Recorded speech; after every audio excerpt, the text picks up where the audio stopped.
Fanda na ngwende na yoko na seko umela mosantu bongo biso toso pa masanjoli na makolo na oya yo nzambe umela kapo na seko.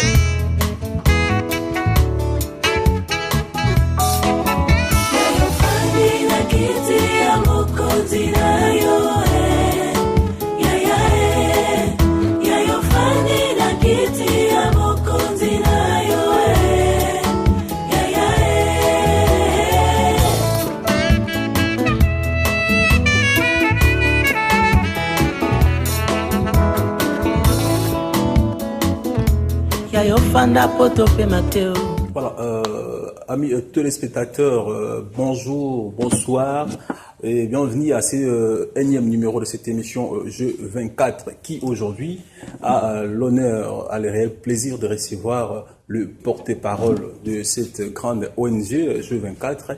Il est aussi le porte-parole privé de M.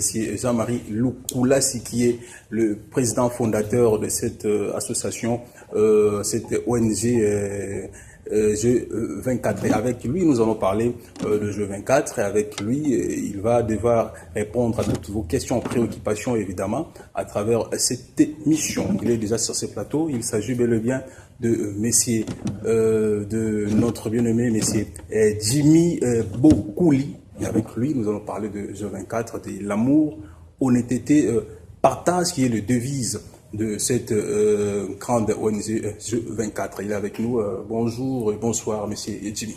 Bonjour, monsieur.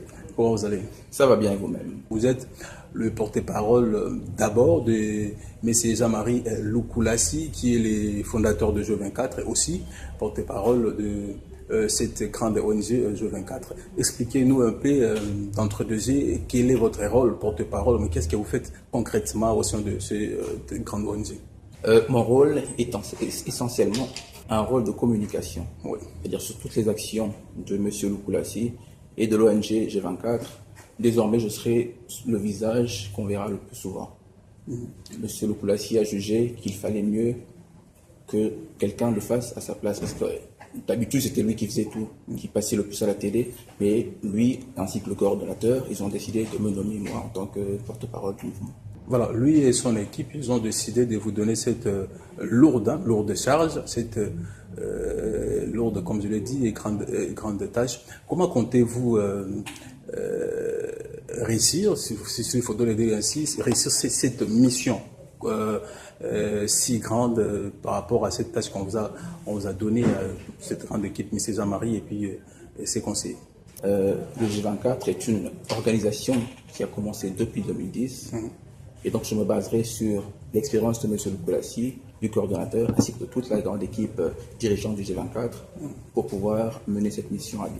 D'accord. Monsieur Jimmy Bokouli, il vit en Europe, précisément à Belgique, donc à Bruxelles.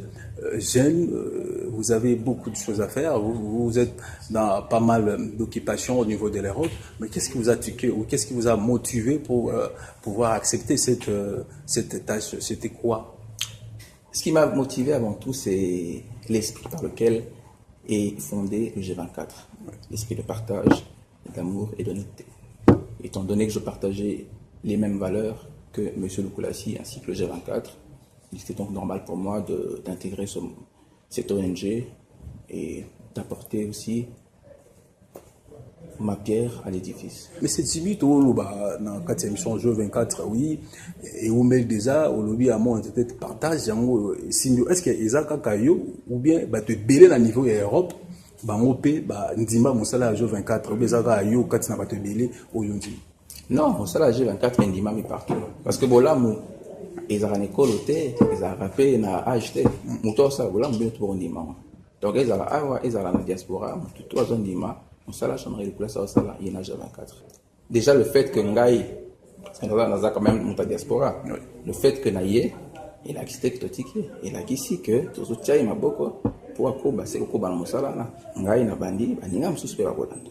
Voilà, je 24 aujourd'hui, et ça, quand on a amour, on a été partage où mais tu es pas en libre sauté, que par exemple ça va moment mon solo ya ba commerce, ba faire commerce, ça donc son abatu na ba hôpitaux, azoko ko son abatu vraiment na ba ndenge belé aujourd'hui, azo sous tâche que peut charge ou ya ko s'occuper na ba kuluna, disons ba ex kuluna oyo ba ndimi kotika mabe, après si ba mosala peut encadrer bano. Vous croyez que bino diaspora que je 24 aujourd'hui Moussa Salana à Kolonga mon père aussi mon père Bouti Mabo. Oui, à Kolonga to bandaki na fondation Lukulasi d'abord où ils avaient ça là dedans ils ont payé ça bilo ils ont foutu la maman à l'hôpital puis to commune G24 où objectif dans nos premiers alliés pour éradiquer le phénomène Kuluna na kati ville à Kinshasa plus le G24 P11 où ils alliés et Kennedy na pas province. Mais to baina na Kinshasa. Alors sur le binanga que ils allaient faisable, je dirais que oui, ils sont faisables parce que bazali ko sala kikuluna batiki kikuluna lelo baza bato to kanisa ke baotika jamais kikuluna donc lo bango babandi baninga na bango pe bakotika mais il faut tout continuer ningo to sala ti to koma na résultat autozo linga tozo. S'il faudrait kolobana parce que c'est vrai diaspora beaucoup sangana Jean-Marie Lukulasi fondateur de G24 a reposé na makanisi na bolingo na amour on était partage ou ya mesana côté ya bateau mais c'est pas suffisant il faudrait ba responsable pays ya mboka ou ba autorité ba dirigeant ya mboka pe ba tsa bango pe maboko pour que phénomène ou ici là complètement et totalement à niveau ya mboka na biso mais ceux qui ba meko ba tala biso yo lokola porte-parole ya G24 porte-parole à Jean-Marie Okobi sa ba autorité nini par rapport à charge au APC G24 bazali ebele ba autorité mboka o bazo maboko en fait d'accord pour G24 et liboso mais mosala on a ya ko éradiquer phénomène corona et ça mosala facilité ba pays misusu ya minene pe les États-Unis lokola Afrique du Sud ils appellent un phénomène wana ba robé on ba comme misusu mais ba appellent même type de criminalité et je pense que c'est pas seulement les moyens qui feront que phénomène on les a éradiquer il y a aussi l'approche pédagogique. Et donc, c'est une approche qui est graduelle et érosotant, malem. Mais tout ça, déjà, en 2400. Oh, bah, tikaki. Tout ça, ok, c'est ok. Si, bon, monde, érosotant, tout le bité, érosotant 6 mois, érosotant sous un an, érosotant, érosotant. Mais je pense que trop commander un résultat n'abisso, je pense. Tout à la bas, image plutôt rejoindre juste après pour que tout combien émission n'abisso avec notre invité, les porte-parole de M. Jean-Marie Lukulasi et de l'ONG G24. Regarde.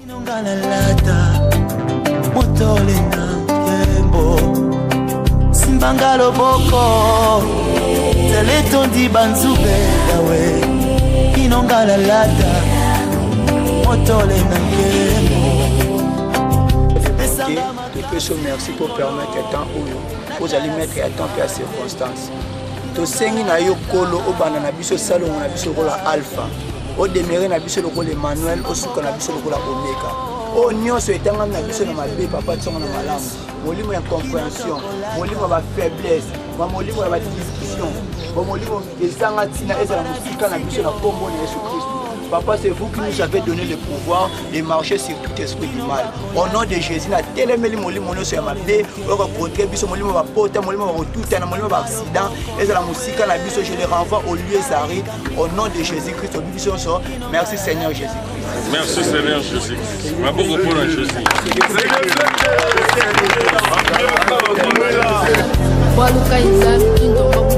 Tu as vécu avant les temps et tu vivras après les temps, car c'est toi qui as institué même les temps, et c'est toi qui es le maître des temps.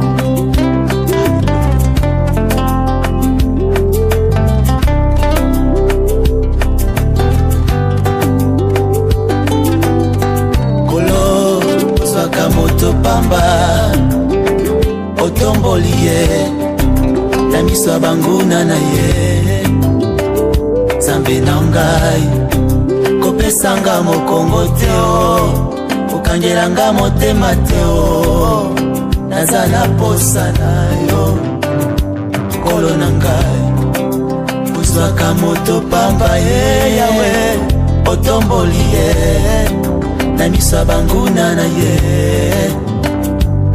yawe kopesanga mokongo teo pardon okangelanga motema teo natondi kaposa na yo kolo na ngai ata atana tangwa pasi bambonge to minyoko namona nalute obaka mulingi bene atana tangwa pasio bambonge to minyoko namona nalute obaka mulingi bene ataba ebasunga kangai bakangelinga mitema elikyana ngai yawe nabungisa te ata yolalaka na salon babenga yo Salomo elikepa na yawe kobungisa te baboti bakufa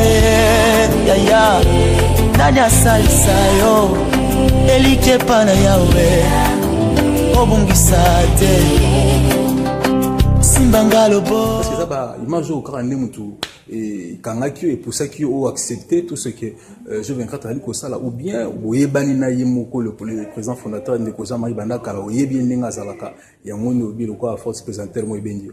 Bon, évidemment image ikoyi kotina mutu ikoyi kotina be mutu alanda muninga nae pour ça la musala image.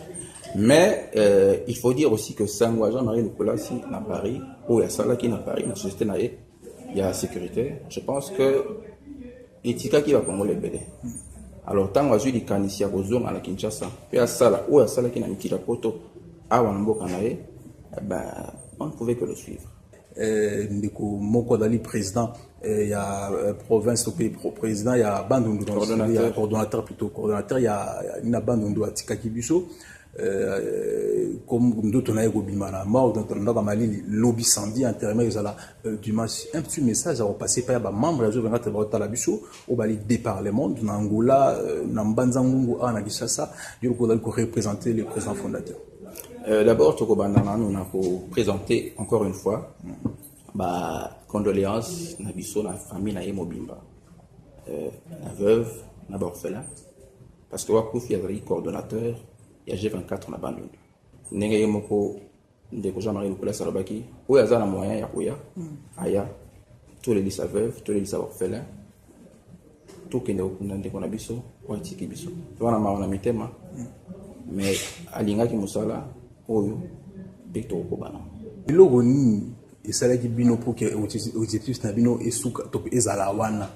Aussi ça phénomène où il y a est-ce que c'est parce que phénomène wana ils ont lelisa ba maman phénomène wana ils allaient konyokola ba tout phénomène wana et aller faire souffrir la population parce que bien aux alanga ba population parce que intérêt il y a population quand il y a population à rozango absolument bien le aussi c'est que ça non population à roza compte tant mon maman azo ke na tongo kozama pana na 5 heures ba quartier machette ikolo ya 2000 francs.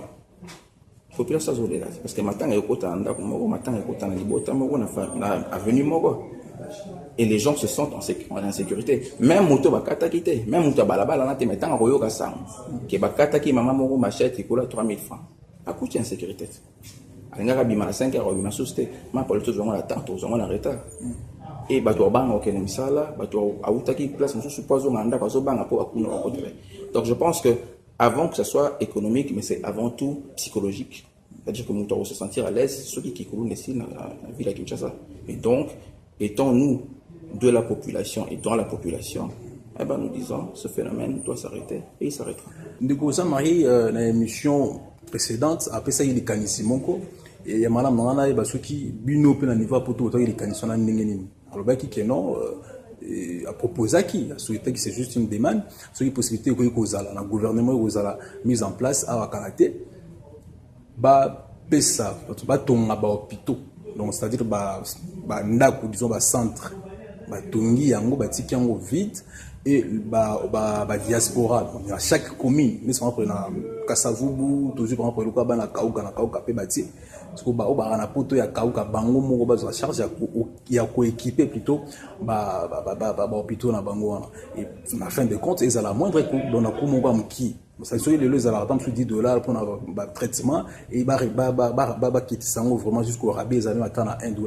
Est-ce que vous avez accepté cette idée? Comment est-ce que au temps qu'il dit on a eu le quoi non il y a diaspora et puis le quoi là Molobelia, Jean-Marie Lukulasi dans 24. Je pense que c'est quelque chose de louable. Nous sommes sortis la Kengai, nous avons la Lingwala par exemple. Ben la hôpital moi ça mon la Lingwala, ngana me bambeto. Moninga mso Lingwala amema ceux qui bakiti, on mso amema ceux qui ba pareil. Oui, c'est une initiative à louer. Nous ça c'est pénal. Et moi en tant que porte-parole maintenant de ce mouvement, je ne peux qu'adhérer parce que j'ai déjà adhéré aux valeurs il y a G24. Donc, ce qui est le respect, mais c'est une idée que moi je trouve vraiment louable. Et d'ailleurs, hier, Jean-Marie Lukulasi, à un projet, il y a un musu sukutu oezana na cuisine na nous limité tango kobima bokomo na ba projet ya ndenge wana kaka oyo biso moko batu ba citoyen to ko tia loboko pour te développer communauté na biso. D'accord, merci. Un message à passer dans la diaspora, la chaîne YouTube. Par rapport à G24, pour que adhérer à la vision, c'est vrai, on peut être réticent jusqu'à là, on a image, mais jusqu'à là, on a hésitation. Par rapport à G24. La musique, le image montée, et bien sur le terrain, tout le monde dit que c'est la réalité. On sait les salema. Bakuluna, bazotika kuluna. Salongo, on les salema chaque semaine. Et les œuvres sociales continuent. Alors, où y a ça pour ça? Parce que c'est pour le bien de tous. Il y a quoi adhérer à un mouvement, ou bien il y a quoi porter contribution à qu'il le fasse, il est le bienvenu. On a besoin de tout le monde et on a besoin de la contribution de tous. Bon, prochainement, donc rediffusion de l'émission Brotalango le mardi à 8h35 toujours sur cette chaîne, la RTVS 1. D'ici là, portez-vous bien. Moi, je vous dis au revoir. Kolo, Sakamoto Pamba, Otombolie, Namiso Banguna Naye, Zambe Nangai.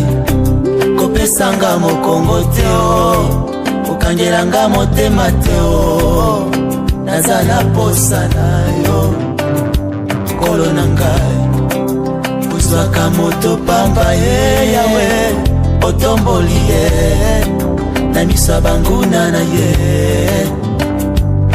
yawe kopesanga mokongo teo pardon okangelanga motema teo natondi kaposa na yo kolo na ngai ata na tango ya pasi lelo nauteki poto nazalanje na bamindele naye mpe na gouvernement naisi bango bamindele basalisi nga bino mpe gouvernement botya liboko po bana wana batamboka na balabala bameka kovivre baza bato baza banyama te mpe André Kimbuta Andimi, président Bochak, Andimi, premier ministre, Andimi, président Andimi. Yangona ngoni makona ngabi ngana yena toki ngana soka mukende na saraka. Ngana ko chandamu, bamindele ko chandamu. Bino pe gouvernement Kolombo ka bocha. Maluba.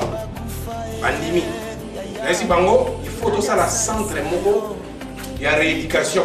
Akata centre wana kwa balala na balabala to pesa bon place yako dala to sa ndenge za la na poto fuba za bureau moko assistance sociale za bureau assistance sociale mutala mungi na tongo avingai nenga za leo na pota na fasa okendete aina mwa bureau wana mwa kisi ba pesi mutazangi biloko kolia wana mwa cuisine mo balamba ba colonion so mutijana l'équipe ba pesi yé mais dans entre temps ngana bino to solo na masolo ngapona nazwa elikutana na vendo sabina sakini ni musala ayibakite na bete mutake na musala ngana bino relation ngana bino relation kama monter relation nini ya musala na pesi yo musala yo si musala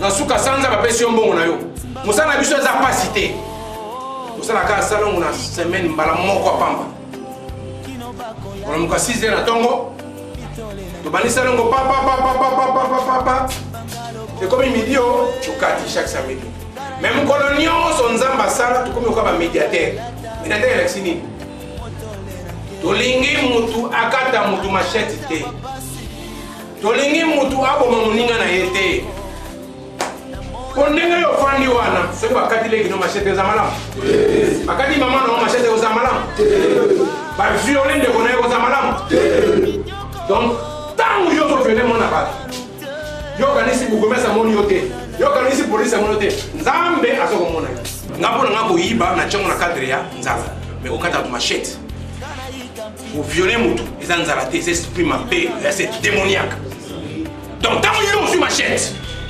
okati mutu loba naza demon na mutu te ntango yo ozwa machete nozokata mutu ozwi machete ntango lipongo nazokende ofomi loba nga nazaka ndoki donc ntango lipongo nayotomi likolo miloba olobi bukumasa amonanga te polisi amonanga te jamais le voix mona te nzambe azomona yo mona bato mona osemu mabe muko musomona bisi boye kele na ngambe c'est accident bato baki na kati bakufi bato musomona basai bato mabe ti nzambe muko musa sangisi mona kati avion moko avion ekei edindi asangisi bino moko moko j'ai agi de sa façon moi vous êtes des amis tout ce que j'ai fait na bundeli bino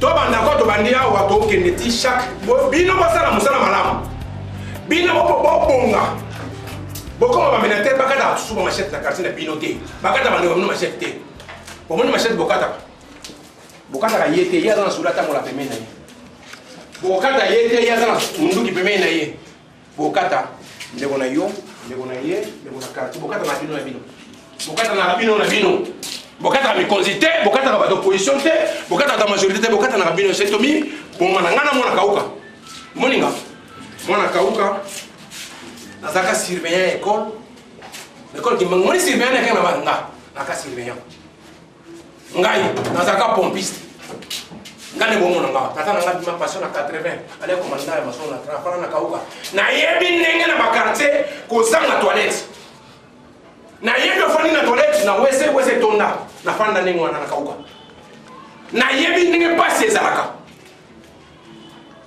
na yebi ko somba Thompson na ba mo Thompson na coin Thompson na coin ole yango fufu ebele na ma ya pompe qui mo na yebi yango j'ai vécu dans ça les lobby no boza dans ça pour perdre espoir te bolo bakende tous arrive aussi là mais les noms je suis connu partout mutunyo sa yebinga utana kote kata umuntu ngoyebinga nga bino to yebani mais bino yebinga mais nga za ki surveiller école na problème oyo le kala maluko d'abord doza biso ya misala mokonza a faciliter biso ya mama misala ebele mais to perdant parce que pour la kozanga koyebana qui importer d'abord il y a le boussu en to leki to sepeli d'abord on nous peut poser un truc jamais le couleur on encore le bito za impolitesse ngana bango to foka mi to sengi yo pardon to banere surtout to foka to sengi pardon to banere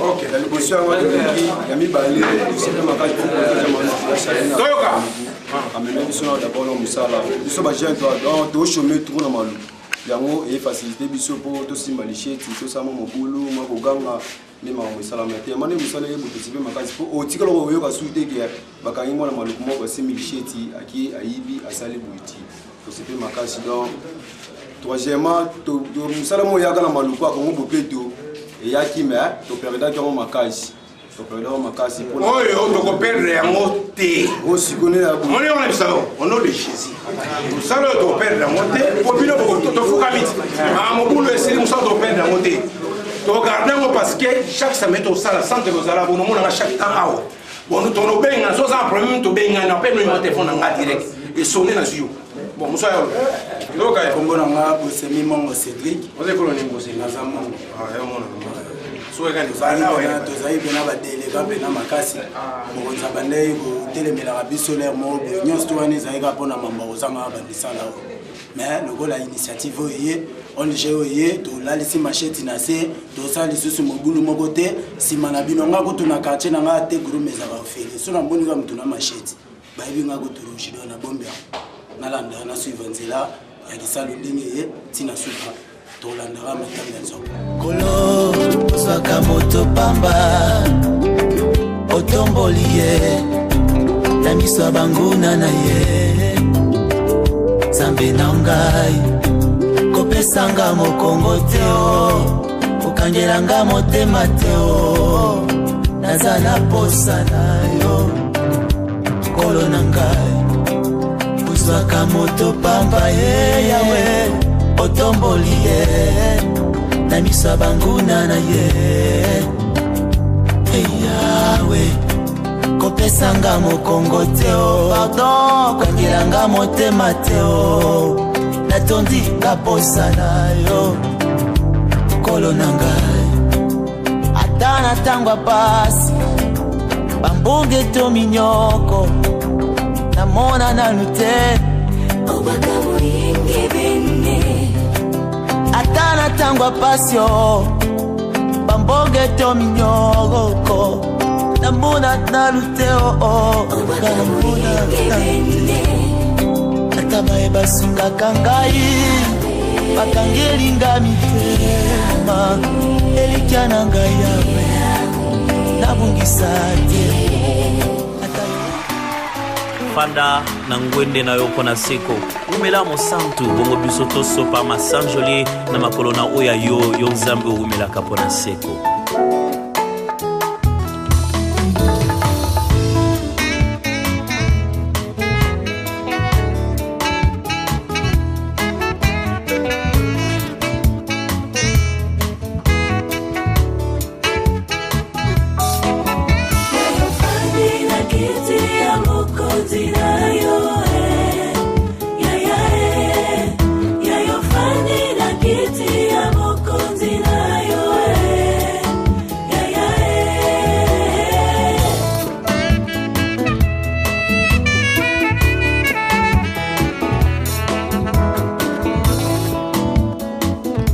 Yayo fanda poto pe mateo Yayo fandi mpoto pe mateo Nkasio fandi